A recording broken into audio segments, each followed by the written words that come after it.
ఘోరకీకారణ్య సంసార యాత్రికుల శరణు ఘోషలు విని రోజు శబరీష పాపాలు దోషాలు ప్రక్షాళనము చేయు పంపా నదీ తీర ఎరుడే నివాస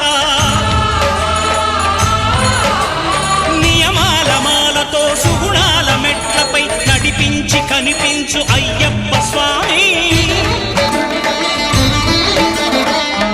సంక్రాంతి సజ్జోతివై అరుదెంచి మహిమలను చూపించు మణికంఠ స్వామి